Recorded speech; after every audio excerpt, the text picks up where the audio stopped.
Olá, está no ar o nosso boletim de notícias. Fique agora muito bem informado sobre os principais impactos da pandemia em todo o Brasil. Começamos falando dos dados, isso porque nesta quarta-feira o número de casos da Covid atingiu o segundo maior número em 24 horas desde o início da pandemia. De acordo com o balanço do Conselho Nacional dos Secretários de Saúde, o CONAS, 95.601 novos casos foram registrados e as mortes chegaram a 2.507. Desde o início da pandemia, o país registrou um total de 16.720.081 infectados e 467.701 mortos. O alto número de casos em um único dia se deve aos números elevados de São Paulo, que registrou 23.122 infectados nas últimas 24 horas. Foram 717 mortes no mesmo período. Ao lado de São Paulo, Rio de Janeiro e Minas Gerais também tiveram registros recordes de contaminações nos últimos dias. Lembrando que Rio de Janeiro consta na lista de cidades que irão sediar a Copa América dentro de 2 semanas, mesmo em meio à crise sanitária. E a nova variante indiana do coronavírus já está circulando pelo Paraná, segundo a Secretaria de Estado da Saúde. O primeiro caso da nova cepa foi registrado nesta quarta-feira. A paciente é uma mulher de 71 anos, moradora da cidade de Apucarana, no norte do estado. Ela tem comorbidades e apresentou sintomas da doença no dia 19 de abril após contato com casos confirmados. Segundo a Secretaria, ela realizou coleta de exame RT-PCR para diagnóstico da Covid-19 no dia 26 de abril. A mulher chegou a ficar hospitalizada, mas já teve alta. Segundo a Secretaria, ainda há outro caso suspeito no estado que também já está sendo investigado. Trata-se de um homem de 38 anos, morador de Jesuítas, no oeste do estado, que pertence à regional de Cascavel. A amostra de material genético do homem foi remetida à Fiocruz e aguarda o resultado do sequenciamento genômico. E agora falamos do feriado de Corpus Christi pelo Brasil, em Teresina. Apesar da antecipação do feriado no calendário civil, a Arquidiocese da capital manteve a celebração da data em todas as paróquias e comunidades, sem a realização de procissões, obviamente, né? Vamos ver. Mesmo com a antecipação no calendário civil, a Igreja Católica mantém as celebrações de Corpus Christi, data que lembra o sacramento da Eucaristia. Mas entre os fiéis ainda não há consenso como acompanhar a solenidade, que sempre é realizada na quinta-feira após o domingo da Santíssima Trindade. Eu sou integrante da equipe de canto aqui da Catedral Nossa Senhora das Dores e vou participar presencialmente. É importante para todo cristão católico participar porque nós vamos juntos celebrar o corpo e o sangue de Cristo, né? No momento em que Ele se doou na cruz para nos salvar e onde a gente também se junta com toda a igreja, não só celestial, mas também a toda a humanidade no momento desse especial, até para clamar, pedir a Deus também para que essa pandemia acabe, cesse e a gente volte um pouco à normalidade. Muito importante, né, na Igreja Católica, o Corpus Christi é algo muito importante, então acho que vale a pena, né, para você estar participando, tanto se possível, né, presencialmente, então via internet. Este ano, a senhora optou, vai de forma presencial ou vai acompanhar de forma remota? Remota. Estou sempre orando, vou à igreja, mas a procissão não. Ainda não, né? Ainda não, próximo ano com fé em Deus, que ainda nem me vacinei, né? O pároco da Catedral Nossa Senhora das Dores lembra que ocorrerão 3 celebrações, que poderão ser acompanhadas tanto presencialmente quanto no formato remoto, por meio das redes sociais da Arquidiocese de Teresina. Nós pensamos uma programação que pudesse atender a todos os católicos, ou a maioria deles, neste dia de Corpus Christi, que nós celebramos na igreja, a festa do corpo e sangue do Senhor, é a presença real de Cristo na Eucaristia.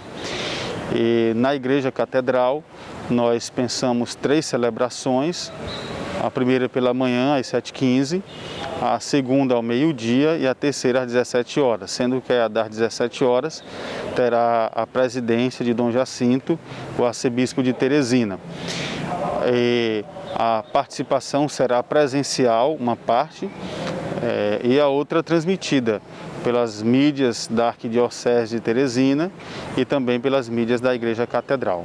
E por conta das medidas restritivas necessárias para o enfrentamento da pandemia da Covid-19, em mais um ano não haverá procissão pelas ruas do centro da capital, mas haverá sim adoração ao Santíssimo e também concertos eucarísticos.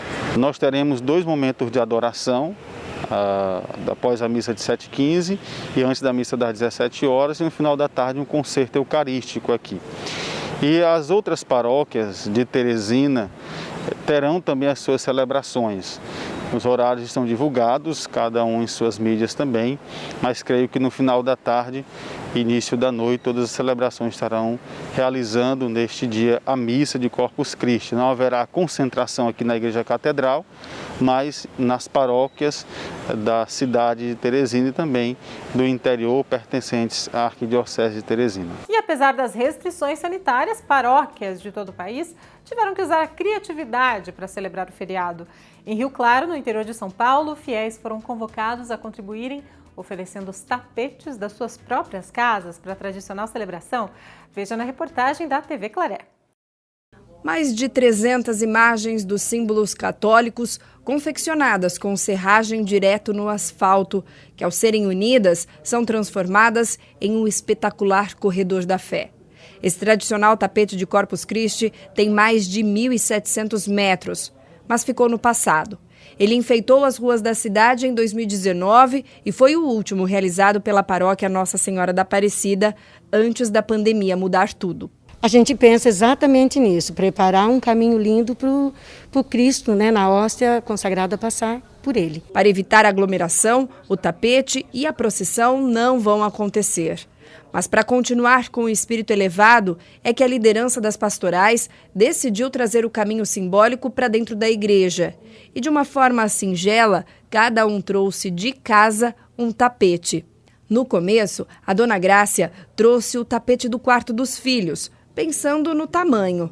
Mas é claro que o motivo foi além disso. Vamos trazer para casa ele abençoado, o Cristo vai passar por ele, isso para a gente não tem preço, né? Essas famílias se reúnem para a celebração eucarística, a celebração da palavra, semanalmente.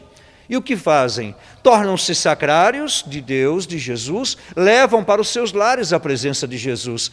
É uma forma também de acolher com carinho, acolher com alegria, acolher em forma de estar abrindo o seu lar, para que Jesus habite em cada família, em cada lar. 6 das 22 peças são da Maria Inês, que fez questão de participar, para que o caminho até o altar fosse mais uma vez lembrado. Para nós ter força, né? Porque principalmente agora, nesse momento de pandemia, se a gente não tem Cristo, imagina como será. O tapete passou a ser a manifestação da fé popular diante da consagração do corpo de Cristo, que representa o alimento que fortalece a alma para percorrer um caminho muitas vezes cheio de lutas, mas que no final dele existe uma esperança viva de salvação. Com Jesus eucarístico, com esta caminhada, com este colorido, sabemos que Jesus nunca nos abandona, sempre está presente no nosso meio, nos fortalecendo. Agora, notícia internacional, falando em grandes eventos esportivos, cerca de 10 mil dos 80 mil voluntários previstos para trabalhar nos Jogos Olímpicos de Tóquio desistiram nos últimos meses, como informou o diretor-geral da Tóquio 2020, Toshiro Muto. Segundo o diretor, a maioria dos voluntários desistiu das Olimpíadas devido a preocupações com o coronavírus. Também houve divergências entre diretoria e equipes, principalmente depois que o ex-presidente do evento, Yoshiro Mori, proferiu comentários sexistas nos bastidores do evento. Lembrando que um levantamento apontou que 80% da população do país desaprova a realização dos Jogos neste ano. E você já ouviu falar da coronofobia? Pois é, trata-se do medo exagerado de contrair o coronavírus, que já afeta boa parcela da população brasileira. Vamos ver na reportagem. Uso excessivo de álcool gel, medo extremo de se aproximar de outras pessoas. Esses comportamentos e muitos outros podem estar relacionados à coronofobia, termo que vem sendo usado desde o fim do ano passado para aquelas pessoas que têm o pavor de serem infectadas pelo novo coronavírus.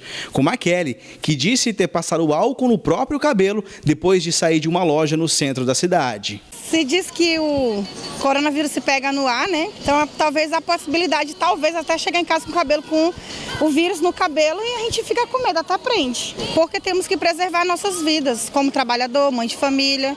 E uma das maneiras de evitar é tomando esses cuidados. Pessoas, elas começam a ter um excesso de medo e esse excesso de medo começa a gerar prejuízos sociais e psicológicos.